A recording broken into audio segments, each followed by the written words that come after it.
साहित्य संवेदना है, चेतना है। जब जब राजनीति के, जब इतिहास के, जब अर्थव्यवस्था के अगर जरूरत भइल बा आत्ममंथन के, तो उनमें साहित्य आइल बा।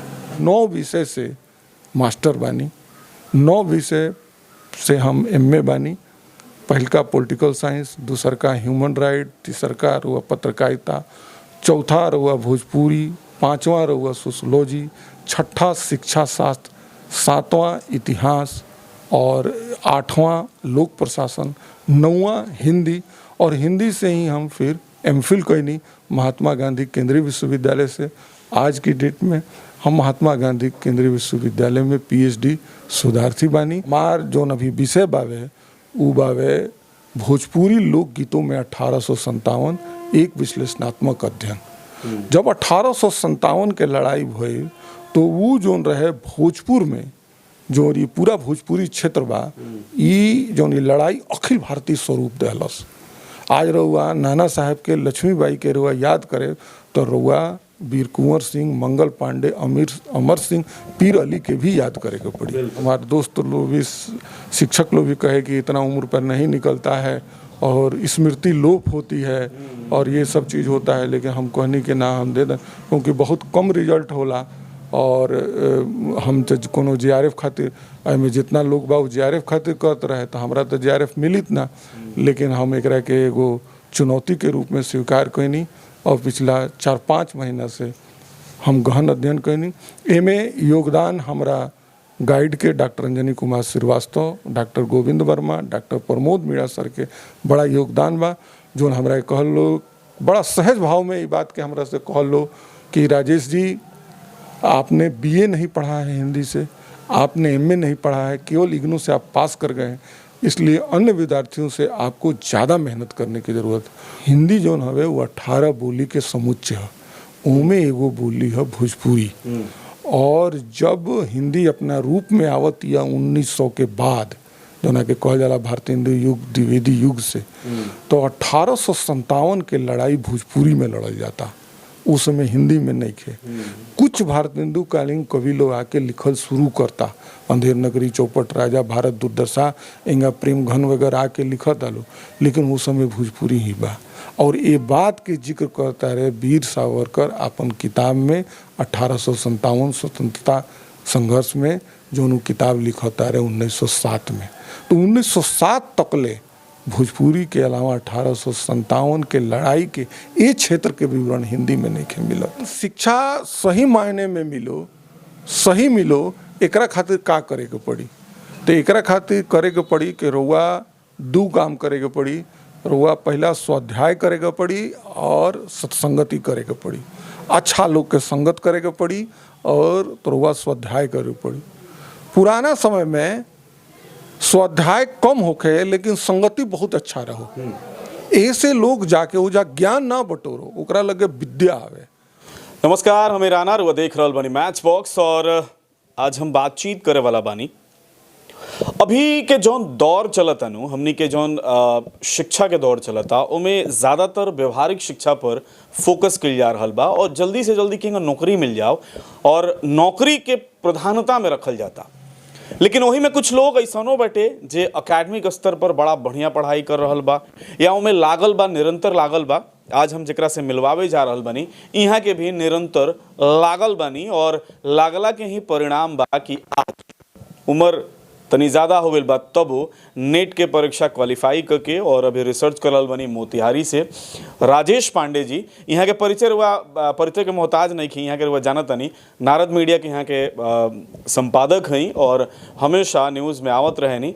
अभी मोतिहारी में यहाँ के रिसर्च कर रहल बनी और अभी नेट के जौन रिजल्ट आइल हो मैं क्वालिफाई कर ले बनी। तो सबसे पहले तो बहुत बहुत बधाई भैया। धन्यवाद, बहुत बहुत रउआ के बहुत बधाई। और काहे कि रउआ हमारा आवाज़ पर आईनी, इतना दूर से आईनी और मैच बॉक्स के हमनी सन के हमेशा देखत रहनी सन और मैच बॉक्स के पूरा टीम के हमरा तरफ से बधाई बा कि जोन इतना ज्वलंत मुद्दा और जो एकदम समसामयिक मुद्दा बा ओकरा के जो ये मैच बॉक्स उठावत रहेला और एक अच्छा पत्रकारिता कर रहल बा, जोना के जरूरत बा, ये समाज खातिर जरूरत बा, तो आपके बहुत बहुत धन्यवाद बा। राजेश जी, हम जाने की चाहते नहीं, हमनी के जौन क्षेत्र के लोग बा अभी भी हमनी के बा कि जल्दी से नौकरी पावल जाओ, गल्फ में चल जाइल जाओ, अग्निवीर ज्वाइन कर लहल जाओ, दूरागामी सोच लेके मतलब नगण्य बावे। हमनी यहाँ के बहुत कम लोग बा जे कि साहित्य के तरफ रुचि रखता या हायर एजुकेशन के तरफ ध्यान रखता। हमनी के बहुत पढ़े के मतलब जानी जा कि इंजीनियर बन जा या तो डॉक्टर बन जा। रउआ के हम ढेर दिन से जानता नहीं, और रउआ बीच में पत्रकारिता कैनी, पढ़ाई पहले कैनी, फिर वहीं लागल रहनी, फिर एगो गैप के बाद रउआ रिसर्च शुरू कैनी, अभी नेट भी क्वालिफाई कैनी। तो एकर जर्नी कैसन रहल? देखिए, एकर यात्रा तो ई बात बा कि हमरा बहुत पहले समझ में आ गए रहे कि अगर रउआ अपना दुनिया में बदलाव करे के चाहता नहीं, अपना वातावरण में बदलाव करे के चाहता नहीं, तो पहले रउआ अपना में बदलाव करे के पड़ी। और ये बदलाव के जो सबसे बढ़िया जो उपकरण बा, जो टूल्स बावे, वो बा शिक्षा। लेकिन शिक्षा सही मायने में मिलो, सही मिलो, एकरा खातिर का करे के पड़ी? तो एकरा खातिर करे के पड़ी कि रउआ दू काम करे के पड़ी। रउआ पहला स्वाध्याय करे के पड़ी और सत्संगति करे के पड़ी, अच्छा लोग के संगत करे के पड़ी और रउआ स्वाध्याय करे के पड़ी। पुराना समय में स्वाध्याय कम होखे लेकिन संगति बहुत अच्छा रहो, ऐसे लोग जाके वो जा ज्ञान ना बटोरो, ओकरा लगे विद्या आवे। और देखिए, ज्ञान ना बटोरो, विद्या आवे, एकरा से जब वो कोनो सेवा में जाओ तो ओकरा में वो जॉब ना करे, सर्विस करे।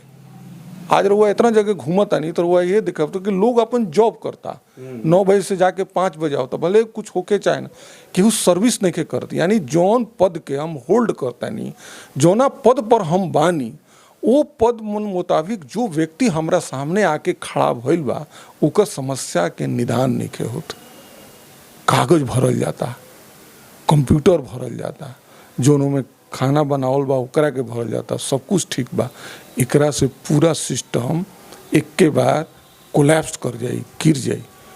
तो एकरा से निरंतर जूझे के पड़ी। तो हम ही बात ही सोचनी कि जब हम अपन जॉब छोड़ के जानी कुछ ज़मीनी समस्या की वजह से, तो हमरा लगे का रहे, तो हम ये सोचनी कि हमार पढ़ाई चले के चाहिए। और यही जा DAV से हम मैट्रिक कैनी, इंटर कैनी, BA कैनी, JP विश्वविद्यालय से MA कैनी। ओकरा बाद हम दिल्ली चल गईनी सिविल सर्विसेज की तैयारी खातिर।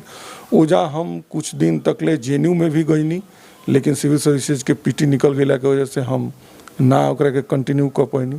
लेकिन वही समय हम कोटा विश्वविद्यालय से 1 साल के BJMC के डिग्री ले लेनी, जना की वजह से हमार इकोनॉमिक इंडिया में हो गई।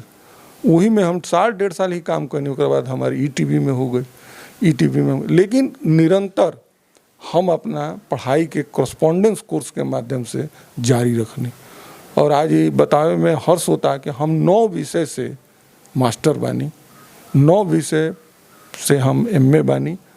पहलका पॉलिटिकल साइंस, दूसर का ह्यूमन राइट, तीसर का रहुआ पत्रकारिता, चौथा रहुआ भोजपुरी, 5वां रहुआ सोशोलॉजी, 6ठा शिक्षा शास्त्र, 7वां इतिहास और 8वां लोक प्रशासन, 9वां हिंदी।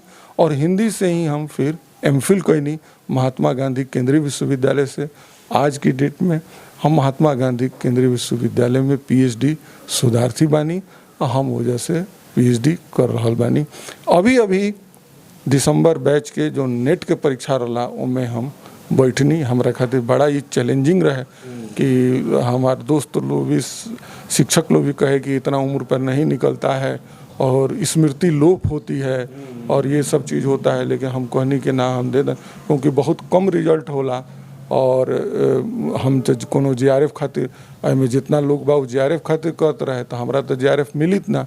लेकिन हम एकरा के एगो चुनौती के रूप में स्वीकार कैनी और पिछला 4-5 महीना से हम गहन अध्ययन कैनी। एमे योगदान हमरा गाइड के doctor Anjani Kumar Srivastava, doctor Govind Verma, doctor Pramod Meena sir के बड़ा योगदान बा, जो हमरा कहल लो बड़ा सहज भाव में ये बात के हमरा से कहल लो कि राजेश जी, आपने BA नहीं पढ़ा है हिंदी से, आपने MA नहीं पढ़ा है, केवल IGNOU से आप पास कर गए हैं, इसलिए अन्य विद्यार्थियों से आपको ज़्यादा मेहनत करने की ज़रूरत है। और ये बात कह के हमारा घर के माता पिता के, पत्नी के, बच्चा लोग के भी सहयोग मिलल, जना की वजह से हमार पढ़ाई ज़्यादा ना 5-6 घंटा सुबह ही चले, सुबह 5-6 बजे से 10-11 बजे तक, ओकरा बाद पत्रकारिता में चाहे कहीं भी आप जाएं। और ये कंटिन्यूटी 6 महीना जो जना के वजह से ऊपर वाला के आशीर्वाद से रिजल्ट कभी हम फिर हमरा विश्वास ना होके कि हमरे रिजल्ट हवे, लेकिन हम अपना पत्नी कहनी कि हाँ ये हमारा रोल नंबर है, तनी देखो तो कहली कि नहीं आपका रिजल्ट हो गया है। तो हमारे ओकरा वजह से रिजल्ट ई भइल, ये एक प्रेरणा बा। और आगे अब जोन भी प्रभु करहिए वो हम करे के तैयार बानी। हमरा ही बुझाला कि बहुत कुछ अपना हाथ में ना होला, बस रुआ एगो आगे बढ़त चल जाई और वो में से रुआ ये रास्ता निकल। बड़ी ये बात के हम माने कि समाज नकारात्मक बा, लेकिन बड़ी सकारात्मक लोग भी बा, बड़ी सकारात्मक लोग भी बा। रुआ लोग के सुने के चाहिए, उसे कुछ ना कुछ गुने के चाहिए और ओकरा के अपना समाज में लगावे के चाहिए। और हमरा कहे के मतलब ये होला, कोई भी चीज़ शुरुआत करे के कोनो उम्र ना होला। हम बता देता नहीं रुआ मैच बॉक्स के सारा दर्शक लोग के, हम जब नालंदा विश्वविद्यालय से भोजपुरी से एमए करत रहनी तो हम जो ना रूम में रहनी बैठ के इम्तिहान देते रहनी, उनमें देखनी कि एक व्यक्ति अले, ओकरा संगे 3-4 गो सिपाही लोग आइल। पता बाद में फुसफुसाहट होके लागल कि VC साहब हों। पता का लागल कि हमने सन के रूम में एक आदमी 96 वर्ष की उम्र में राजकुमार वैश्य जी अर्थशास्त्र से एमए के परीक्षा देते रहनी। अच्छा, हमरा देख के हम भाव विभोर हो गए कि ये व्यक्ति के कौन एथी लागी, कौन नौकरी लागी, और यहाँ के इतना पुरान आदमी। बाद में जब दीक्षांत समारोह भई तो पता का लागल कि यहाँ के टॉपर बनी है वर्ष के। जो वहाँ के लगे हम मिले गए नहीं तो कहले कि जो भी विषय की दिक्कत होगी आप मेरे पास आइएगा। और उनकर लड़का लोग उनका के लेके आए रहे, वो लोग कई गो विभाग से रिटायर रहे। यही गान एक व्यक्ति ब्राह्मणी लिपि पर रिसर्च सक्सेना जी JNU में वहाँ के गए। तो हमरा बुझाला कि कोई भी चीज़ करे खातिर रोके ना होला। और दूसरा बात बा कि राउर अपन समय रुआ कौन चीज़ में देता नहीं, एक बात के रुआ देखी, दुनिया में सबसे अगर अनमोल चीज़ बा तो उस समय बा। और वह 4-5 घंटा लोग के बीच में बतियाओ तानी सुबह सांझी के, वही रहो दिन पर दिन खत्म हो जाता कि वही चीज़ के सार्थक रूप से करता तो ओकरा लगे चीज़ आवता। और शिक्षा बदलाव करे खातिर बहुत बड़का उपकरण है, अपना से एकर बदलाव होके के चाहिए। बिल्कुल। अच्छा, शोध जौन कर रहल बानी, शोध के विषय का बाटे? हाँ, ये बात रुआ बहुत अच्छा प्रश्न कहनी है। शोध जैसे कि हम जौन अपन MPhil कहनी, और वो MPhil कहनी प्रकाश झा की फिल्मों में चित्रित बिहार। तो प्रकाश झा फिल्म बनौले बनी, उनमें बिहार के कैसे चित्रण कैले बने। हम पत्रकारिता से भी जुड़ा रहे तो हमारी इंटरेस्ट रहे, तो उनमें हम जो शोध करनी तो हमारी आगे रहे कि हम PhD में एकरे के बढ़ाएं। और उनमें हम अपन विषय रखनी भोजपुरी फिल्मों में अश्लीलता का सामाजिक सांस्कृतिक विश्लेषण। तो जब हम एकरा के प्रस्तुत करनी कि सर हम इसी पर करना चाहते हैं, तो हमारे VC महोदय कहले कि सारा लोग यही करेगा तो देश अपने आज़ादी के 75 साल पूरे कर रहा है, इस पर भी कुछ लोगों को करना चाहिए। तो हमारे गाइड महोदय कहनी डॉक्टर अंजनी कुमार श्रीवास्तव की राजेश जी कुछ आप देखिए, आप कर सकते हैं। तो कि भोजपुरी को कुछ लेके और स्वतंत्रता, कहने कि सर 1857 की लड़ाई पर कुछ किया जा सकता है। तो कहले कि तो विषय बहुत टफ है कि तो हमार जो अभी विषय बावे वो बावे भोजपुरी लोकगीतों में 1857 एक विश्लेषणात्मक अध्ययन। जब 1857 के लड़ाई भई तो वो जो रहे भोजपुर में जो ये पूरा भोजपुरी क्षेत्र बा, ये जो लड़ाई अखिल भारतीय स्वरूप दहलस। आज रउआ नाना साहब के लक्ष्मीबाई के रुआ याद करे तो रुआ वीर कुंवर सिंह, मंगल पांडे, अमर सिंह, पीर अली के भी याद करे के पड़ी, बिल्कुल याद करे के पड़ी। और ये हमनी सन के विडम्बना बा कि वीर कुंवर सिंह के हमनी सन के ओजा ना ले गई निसन, जबकि वीर कुंवर सिंह बहुत बड़ा आदमी अंग्रेज अधिकारी लिखले बा जो हम संग के पढ़े निसन कि अगर उनकी उम्र 80 साल ना हो के अगर 30-40 साल होती तो भोजपुर को कोई आज़ाद नहीं करा सकता था। इतना बढ़ान आदमी, और इतना जौन आदमी अपन 80 साल की उम्र में भी जीवटता के प्रमाण बा कि वो व्यक्ति अपन हाथ काट के गंगा मैया के चढ़ा दलस। तो ये पर हम अपन शोध शुरू करनी, गाँव गाँव घूमनी, कहीं कहीं हम गईनी और लोकगीत उस समय के हम इकट्ठा करनी। क्योंकि रउआ याद रखी कि हिंदी जौन हवे वो 18 बोली के समुच्चय है। ओमे एगो बोली है भोजपुरी। और जब हिंदी अपना रूप में आवत या 1900 के बाद, जोना के कहल जाला भारतीय हिंदू युग द्विवेदी युग से, तो 1857 के लड़ाई भोजपुरी में लड़ल जाता, उस समय हिंदी में नहीं थे।